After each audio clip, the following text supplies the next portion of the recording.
اللہ तुम्हारी सूरतों को नहीं देखता, अल्लाह तुम्हारे मालों को नहीं देखता कि कौन कितना खूबसूरत है, किसके पास कितनी दौलत है। न तुम्हारी सूरतें देखता है, न तुम्हारी बंगले देखता है, न तुम्हारी जायदादें देखता है, न तुम्हारा बैंक बैलेंस देखता है। उसे तुम्हारी सूरतों से गर्ज नहीं है, उसे तुम्हारे अमवाल से सरोकार नहीं है। वलाकिन यनज़ुरु इला कुलूबिकुम व अमालिकुम, वो तुम्हारे दिल देखता है, वो तुम्हारे अमल देखता है।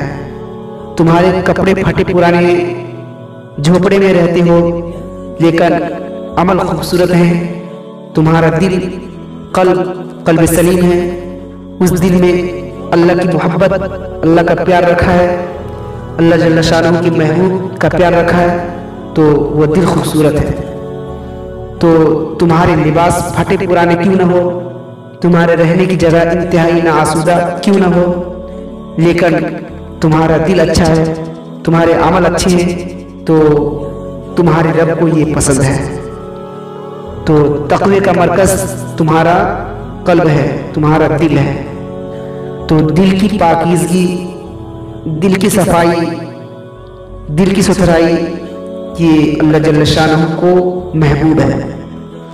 हम उमूमी तौर पे अपने ज़ाहिर को संवारने में लगे रहते हैं और बातिन हमारा मैला कुचैला ही रहता है। हमारा रब हमसे इस बात का तकाजा करता है कि तुम्हारा दिल भी सुथरा होना चाहिए, तुम्हारा दिल भी पाक होना चाहिए।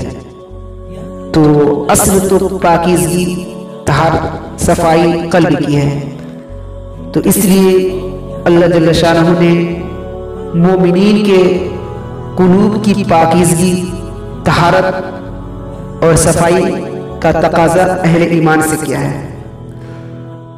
अल्लाह जल्ल शानहू ने बंदों को जो इज्जत, वक़ार और शोहरत अता की है, तो उसका मयार तक़वा को करार दिया। कौन कितना मुअज़्ज़ज़ है, ये उसकी दौलत से नहीं नापा जा सकता, उसके कबीले, उसके ख़ानदान से नहीं जांचा जा सकता, उसके लिबास से आप ये अंदाज़ा नहीं कर सकते हैं कि ये मुअज़्ज़ज़ शख्स है।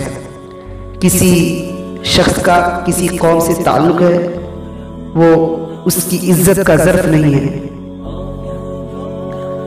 इन्न अक्रमकुम इंदल्लाहि अत्क़ाकुम, तुमसे मुअज़्ज़ज़ वो है जो मुत्तकी है, जो परहेज़गार है। देखिए, अबू लहब कुरैशी नस्ब था, लेकिन खूबसूरत होने के बावजूद, आली मर्तबत नस्ब रखने के बावजूद आज भी उस पर लानती परस्त रही है।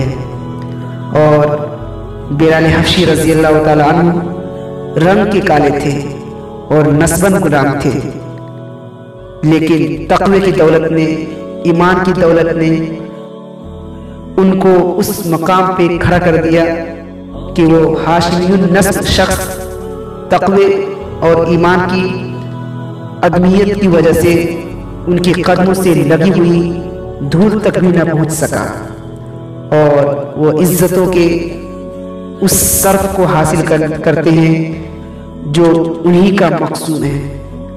तो इस्लाम में शरफ का मयार, इज्जत का मयार तक़वा करार दिया है। तो इसलिए हमें तक़वे को हासिल करने के लिए कोशा रहना चाहिए और ऐसे अमल बजा लाने चाहिए कि जिससे हमें तक़वा हासिल हो।